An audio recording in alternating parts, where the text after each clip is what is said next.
había marcado una reunión anterior, no me fijé y ya la puse, sí, la actual. Bien, recuerden de la última clase que estábamos con un problemita con la formulación Coulomb.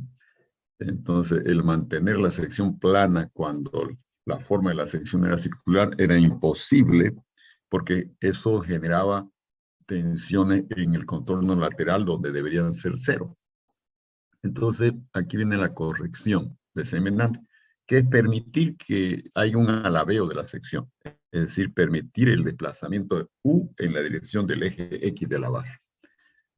Entonces, pero vamos a ver cómo, aquí sí ya es importante especificar bien lo que se va a entender por torsión uniforme. Ya habíamos indicado que en torsión uniforme la barra era prismática, es decir, tenía eje recto y sección transversal constante. El momento torsor también era constante a lo largo del eje, ¿no? Y esta última condición, que indica que las componentes de desplazamiento en dirección del eje de la barra, o sea, las componentes de desplazamiento U del eje de la barra, no deben tener ningún impedimento. Nada debe impedir el movimiento en esa dirección X del eje de la barra. Esta obviamente es una condición muy académica, puesto que las barras no están aisladas, no están conectadas en nudos, se unen unas con otras, y entonces hay, si no un impedimento total al movimiento en la dirección del eje de la barra, habría un impedimento parcial por la unión, ¿no? Sin embargo, esta condición que transforma este problema en uno meramente académico, sienta también las bases para lo que se llama la torsión no uniforme. La torsión no uniforme, que es la más importante ya, que considera este alabeo de la sección y considera restricciones al movimiento en la dirección U, generándose entonces tensiones normales y por lo tanto apareciendo la barra, además de torsión, flexión, ¿no? Y la torsión uniforme entonces conduce a lo que se llama la torsoflexión. Bien, lo que vamos a ver acá nosotros es solamente la torsión uniforme. Entonces veamos. Aquí tenemos nuestra barra, la sección transversal, ese dominio de la sección transversal lo llamamos omega, y el contorno de la sección transversal lo llamamos esta derivada de omega. Bien. La hipótesis de Menand. ¿Cómo corrige Menand el problema que se planteó en la formulación de Coulomb? Es una sutil corrección la que hay acá. Coulomb decía que la sección transversal, cada una de las secciones transversales de la barra giraba como cuerpo rígido, sin ninguna deformación. En cambio acá, Menand dice que no es así, sino que cada sección transversal se deforma, se alabea con la función U en la dirección del eje X de la barra. Y además lo hace sin la variable X. O sea, U es solo función de Y y Z, que son las coordenadas de cada sección transversal. Lo que está indicándose acá es que entonces cualquier sección transversal que nosotros observemos en la barra tendrá el mismo alabeo. Por ejemplo, si tenemos esta sección transversal, antes de que se coloque el torsor en la barra, cuando se coloca el torsor, ella se va a alabear y va a dejar de ser plana. Va a ser algo así, curva.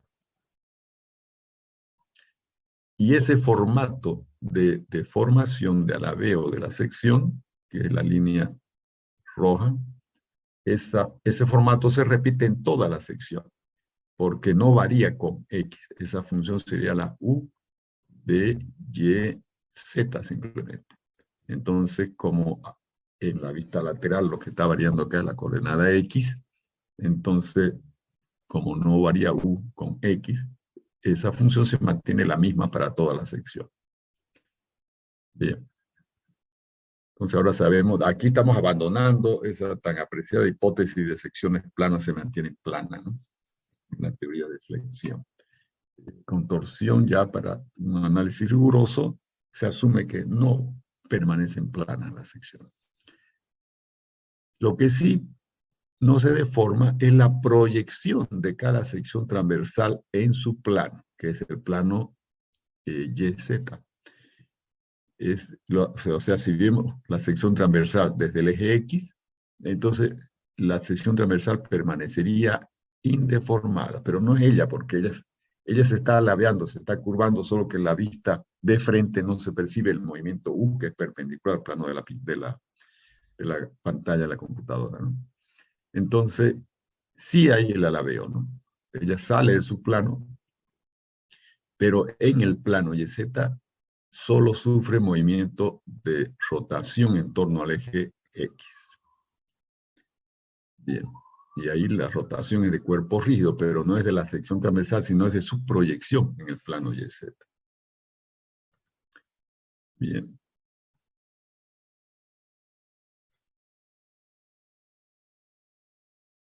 Estas son las hipótesis, y ahora entonces volvemos a sacar de esas hipótesis en Venant ecuaciones.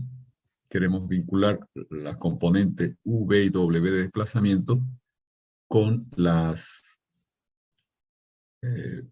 condiciones de que la proyección en planta, el plano YZ de la sección transversal, gira como cuerpo rígido, ¿no? Entonces el análisis de la proyección de la sección transversal es el mismo que hicimos para la sección circular, porque ahí también analizamos la proyección en planta, lo único que en ese caso no había 1, U era igual a 0, ahora va a haber 1.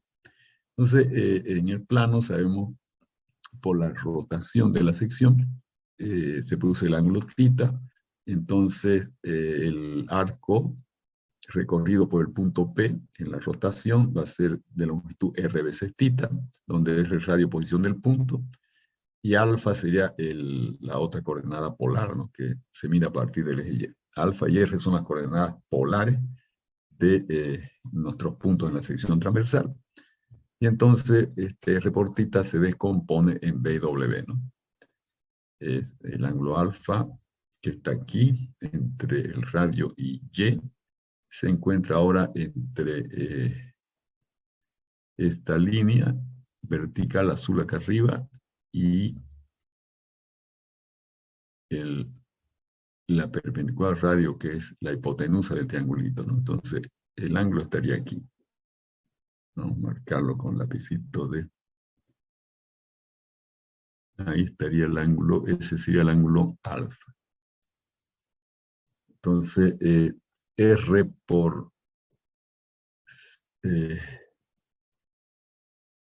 fíjense, a ver, este perpendicular a esta, y este perpendicular a esta otra, este es el ángulo alfa, está correcto. Entonces, el desplazamiento B en la dirección Y va a ser R por seno de alfa, y WR por coseno de alfa, ¿no? Bien, las relaciones entre coordenadas polar y cartesiana están acá, ¿no? Y, R coseno de alfa y Z, R seno de alfa. Bien, la condición del momento torsor se está manteniendo constante a lo largo de la barra, el esfuerzo entonces es constante, y la derivada de la rotación respecto a X, que es una medida de deformación, θ', la rotación específica, también entonces permanece constante, ¿no? Eso se mantiene. Bien. Entonces ahora podemos escribir las ecuaciones para nuestros desplazamientos. Aparece U, que no conozco, pero como en BW aparece θ', la rotación específica, fíjense, esto es exactamente como la formulación de Coulomb. B es menos θ' por XZ, y W es menos θ' por XY. Entonces, U, para mantener la misma relación con B y W, le metemos la θ', que multiplica una función desconocida que llamamos función de alabeo de Saint-Venant. Esa función phi de YZ es la llamada función de alabeo de Saint-Venant de la sección transversal. Y entonces esta es la función incógnita. Una vez que yo determine esta función phi de YZ, queda determinado U. Obviamente también tendría que determinar θ', ¿no? Aquí aparecen dos incógnitas, y que es la función de alabeo de Saint-Venant y θ'. Entonces, de alguna manera tenemos que generar nuestras ecuaciones para poder calcular esta función de alabeo y también θ'.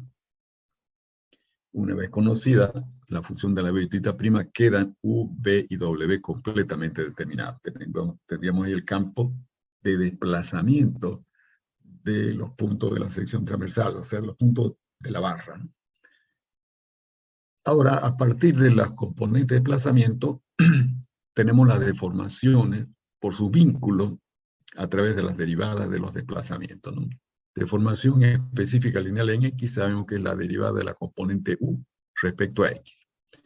Y como ven ustedes, U no varía con X, varía con Y y con Z solamente. Entonces esto es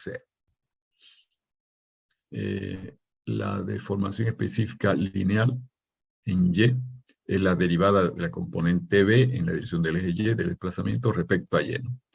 Pero cuando yo derivo B respecto a Y, como B no depende de Y, esto es 0 también. Y la deformación específica lineal Z, sabemos que es la derivada de la componente W de desplazamiento en la dirección Z respecto a Z, ¿no? Pero W no varía con Z, por lo tanto esto también es 0. Entonces las tres deformaciones específicas lineales vuelven a ser 0 exactamente como en el problema de Coulomb, ¿no? Luego tendríamos las distorsiones. Gamma y Z es la distorsión entre las fibras en las direcciones Y y Z. Sabemos que eso es la derivada de B respecto a Z más la derivada de W respecto a Y. Si derivamos B respecto a Z, nos queda menos tita prima X.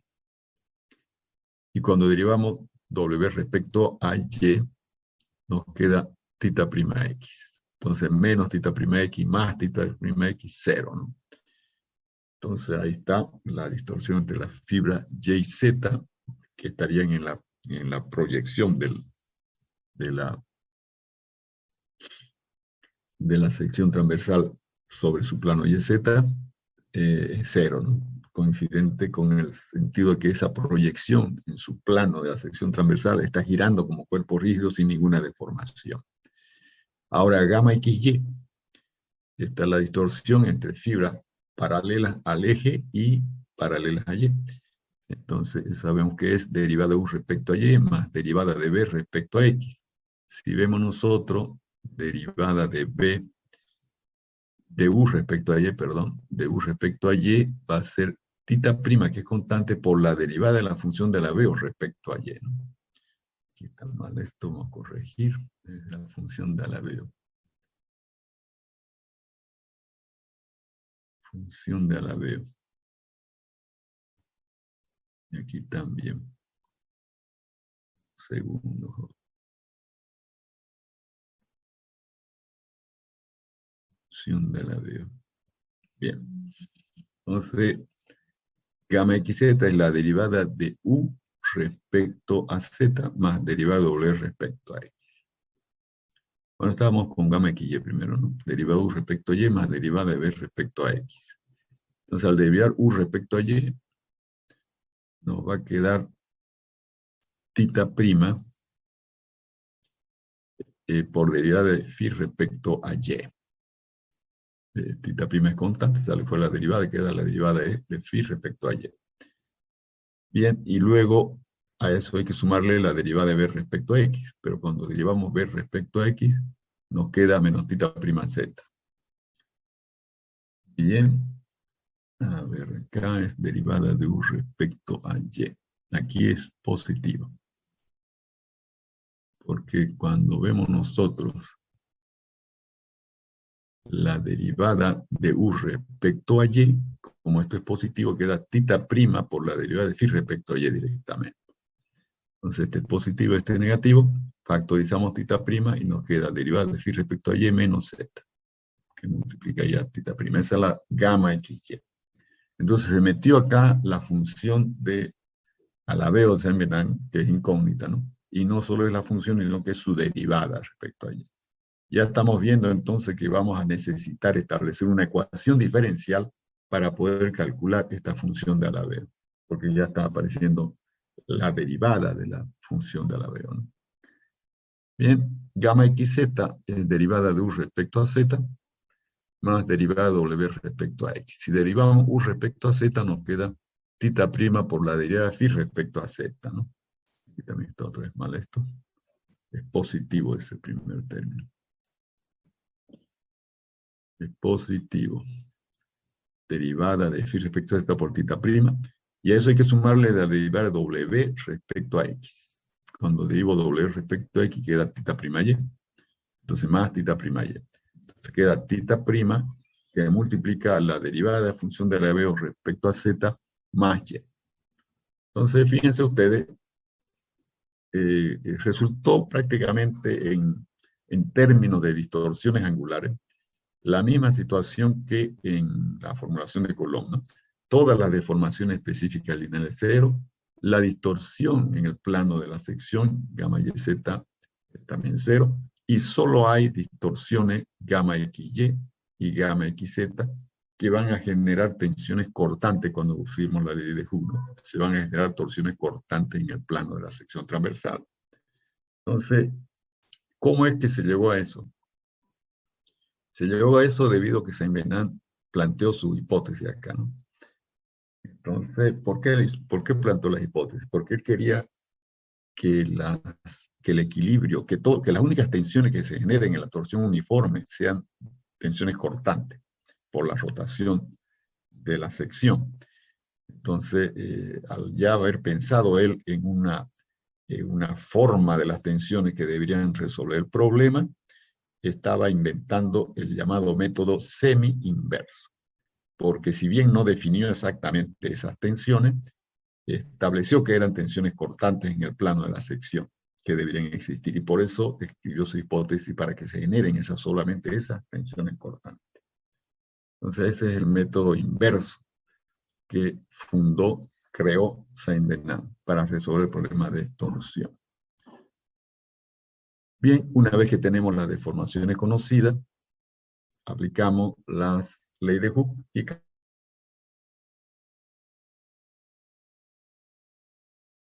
son nulas, entonces todas las tensiones normales también son cero, ¿no? Y por último, como gamma YZ es cero, por la ley de Hooke, tau YZ también será cero. Entonces solo nos quedan las tensiones en el plano de la sección, que es tau XY y tau XZ. G tita prima por derivada de phi respecto a y menos z es tau XY, y G tita prima por derivada de phi respecto a z más y es tau XZ. Entonces apenas quedamos con estas dos tensiones, ¿no? Tau XY y tau XZ, que no se anulan en la sección transversal. Las demás se anulan. Bien. Hasta aquí lo que hemos planteado son ecuaciones de compatibilidad, porque hemos utilizado la cinemática del problema, vinculación geométrica entre desplazamiento y deformaciones, y luego la ley de Hooke. Entonces nos falta todavía las condiciones de equilibrio. Entonces vamos a plantear el equilibrio en el dominio, o sea, en un punto al interior del cuerpo. Nosotros aislamos nuestro paralelepípedo y ubicamos aquí las tensiones. El eje X, recuerden, sigue siendo el eje de la barra, ¿no? Este es un punto en el interior de la barra, que lo hemos ampliado para formar un paralelepípedo ahí. Entonces aquí están marcadas todas las componentes de tensión y sus variaciones. Obviamente al pasar de una cara del paralelepípedo a la opuesta, está variando una coordenada, ¿no? Por ejemplo, al pasar de esta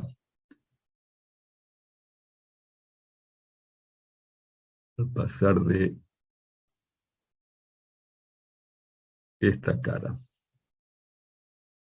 a la del frente, la coordenada que varía es la coordenada X.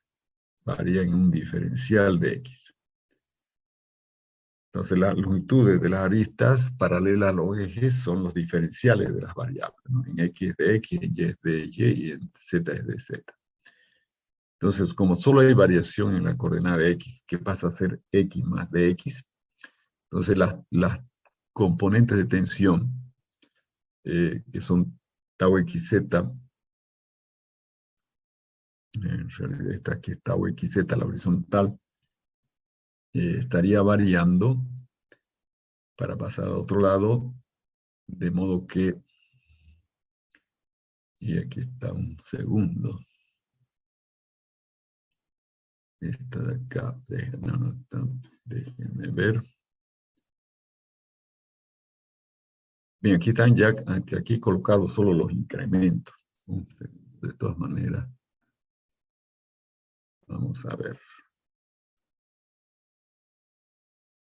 Vamos a hacer esto en la pizarra hidro para que tenga más claridad, porque aquí solo coloqué los incrementos directamente. No se puede percibir claramente. Ya la pizarra.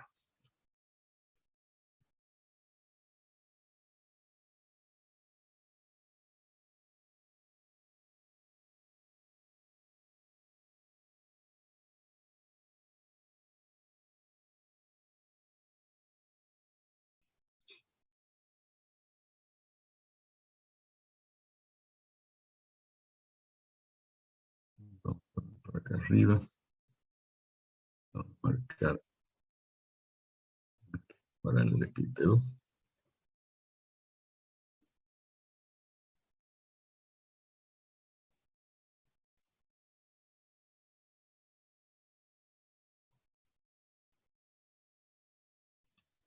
Nuestro sistema de referencia, entonces, eje X, ver cómo lo marqué en X, Y para arriba y Z.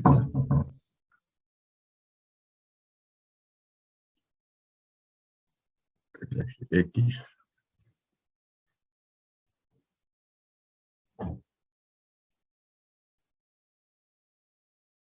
otro el eje Y,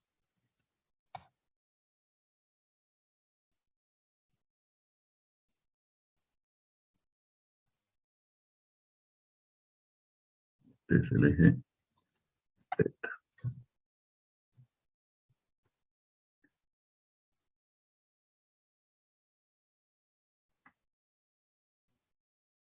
Bien,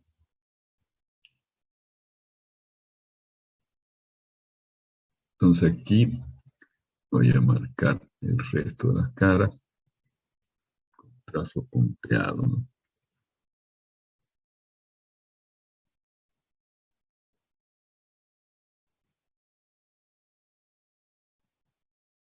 Ya, las caras. Bien, ahora sí. Tendríamos nosotros el punto donde las coordenadas tienen valores menores, este punto del fondo, lo voy a marcar. Este punto es el punto origen del paralelepípedo, de ahí se expande el paralelepípedo. Entonces las caras que pasan por él son las caras donde las coordenadas X y Z no variaron, y entonces ahí vamos a tener las tensiones simplemente sin sus incrementos. Entonces, estamos, este es el plano YZ, este es el plano de la sección transversal. El plano YZ, el plano de la sección transversal. Entonces aquí tenemos las tensiones. Aquí tendríamos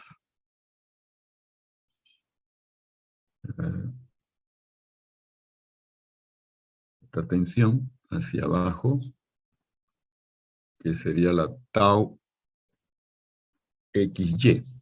Esta tensión es tau XY. Tau XY. Y se va a transformar en fuerza cuando yo la multiplique por el área donde actúa, que es dz. Este de aquí vamos a poner los nombres. Esta longitud es dz en la dirección del eje z. Arista en dirección del eje z tiene longitud dz, ¿no? Arista en la longitud del eje y tiene longitud dy.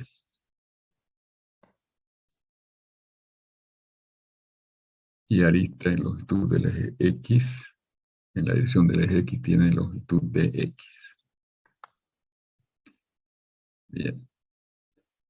Entonces, esta tensión tau x y que aparece acá, para transformarse en fuerza, debe multiplicarse por el área donde actúa, que es dy.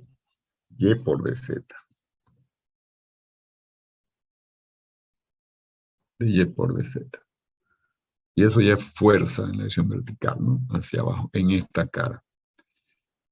Luego tenemos en la cara opuesta la tensión en sentido contrario, que va a ser esta de acá. Voy a marcar en rojo.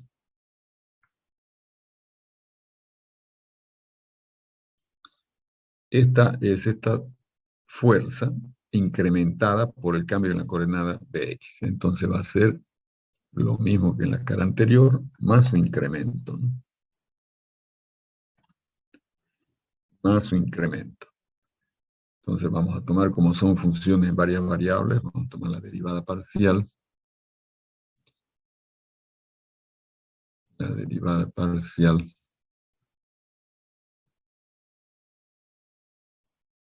de tau xy respecto a x. Respecto a x. Estos de y de z no varían con x, se mantienen constantes, salen fuera de esa derivada, ¿no? De y, de z, y ahora, como yo estoy con el incremento, que es el diferencial de esta función tau xy respecto a x, se multiplica por dx también. Bien, esa sería la tensión en la cara opuesta. Ahora, en esta misma cara anterior, vamos a tener la tensión tau xz, que es esta de acá.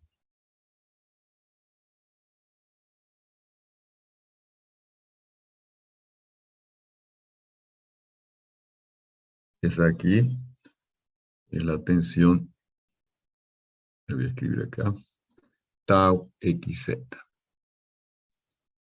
Entonces voy a copiar esto y lo cambio. Esta es tau xz. Tau xz que transforma en fuerza cuando multiplicamos por el área donde actúa, que es de y por dz, ¿no? Y esa tensión, al pasar a la cara opuesta, se incrementa también. Tiene una variación acá, un diferencial que se le debe adicionar. Y es lo siguiente. Aquí tenemos esta otra tensión. La estoy marcando según la convención positiva de nuestras tensiones, ¿no? Entonces acá, esta es una tensión que viene a ser esta anterior, más su incremento.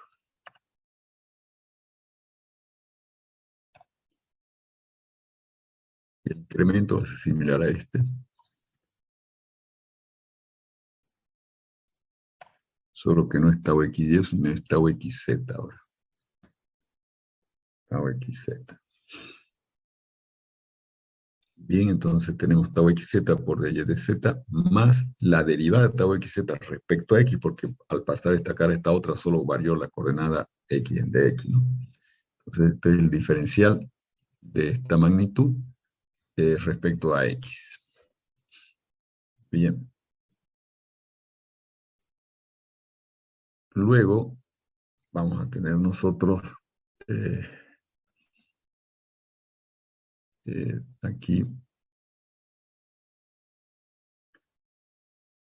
vamos a poner en otro color ya.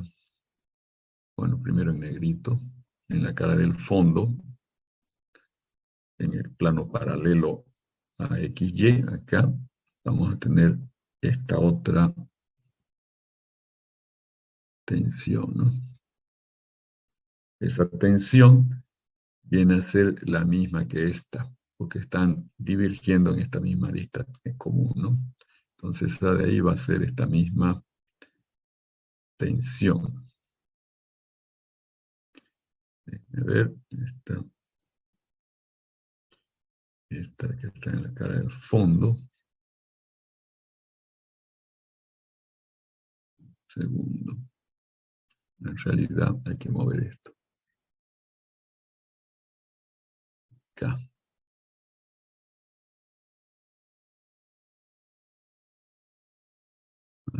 Con esta que es igual, acá en esta arista en común.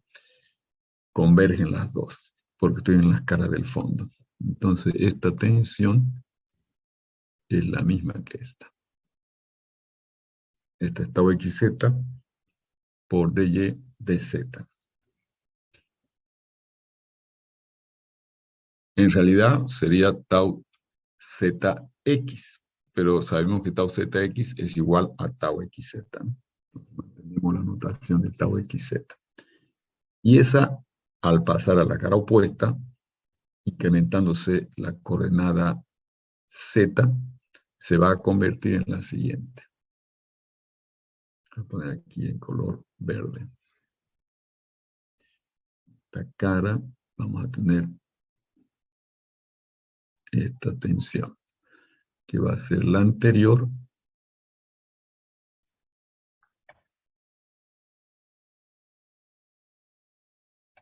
más el diferencial de la misma, ¿no?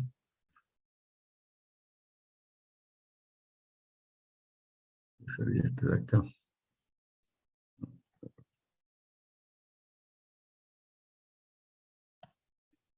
Derivada de tau xz respecto ya no a x, sino a z, ¿no? Porque la coordenada está variando ahora es z.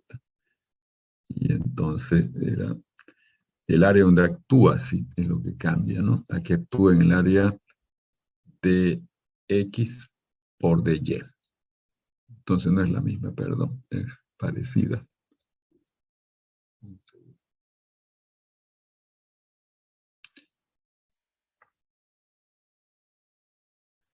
Vamos a marcar esta tensión acá.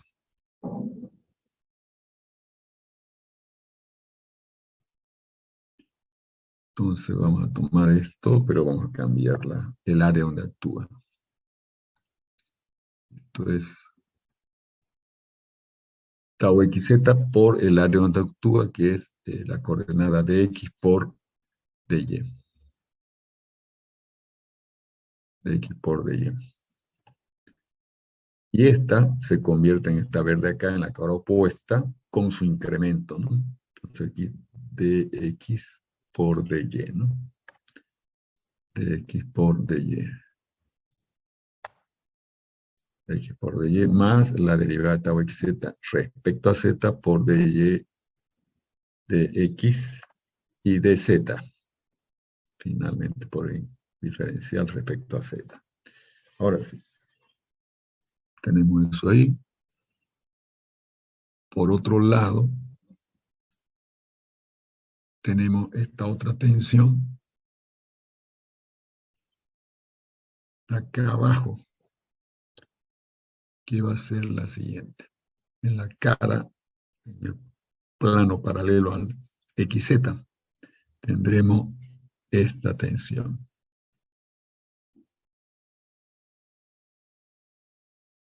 Que viene a ser igual a esta, excepto por el área. Vamos a ponerle acá su valor. Esta de acá es la tensión tau y x o tau xy.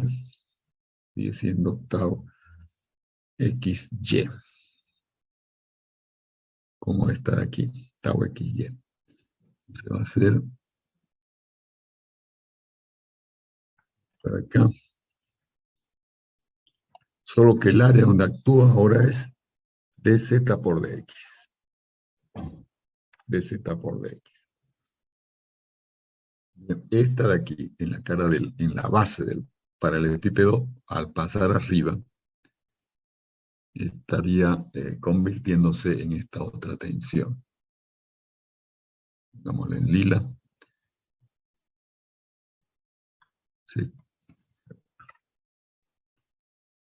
Se convierte en esta otra tensión. Que es esta de acá.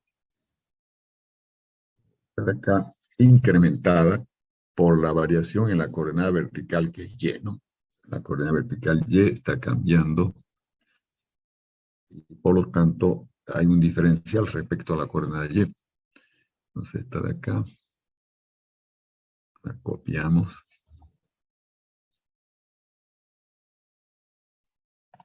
Vamos a tener esta de aquí.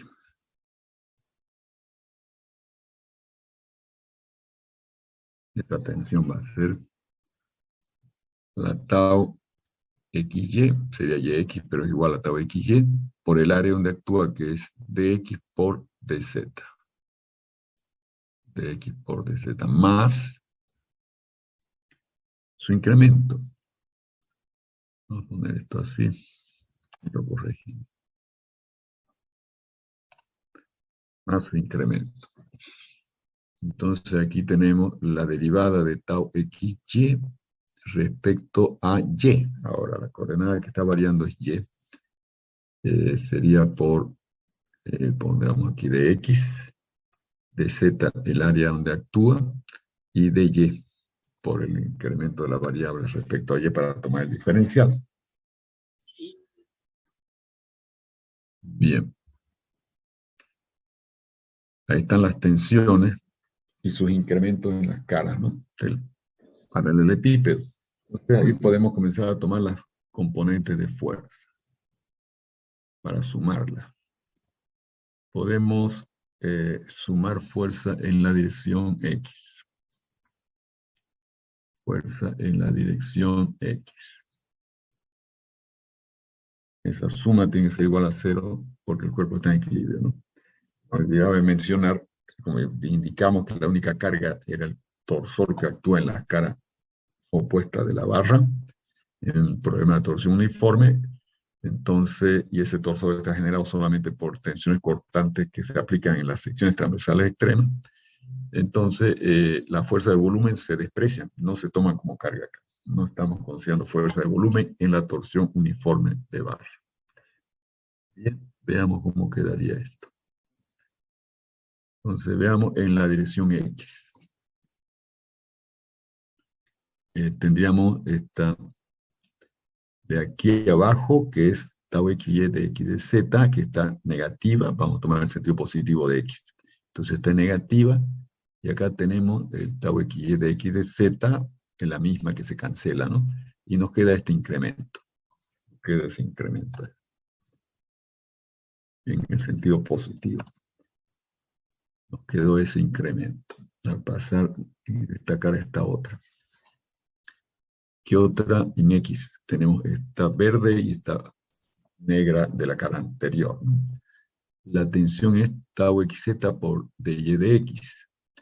Y al pasar acá se convierte en, ahora sí, tau XZ por dy de X. Esta de acá no la vamos a marcar bien. Esta verde es esta de aquí.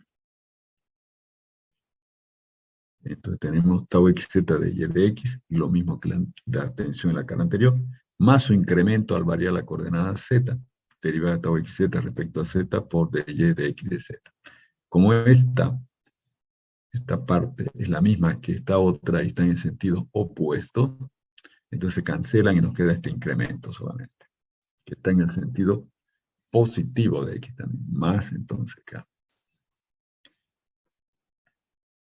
Y todo eso debe ser igual a 0 porque no hay más fuerza en la dirección X, ¿no? Igual a 0.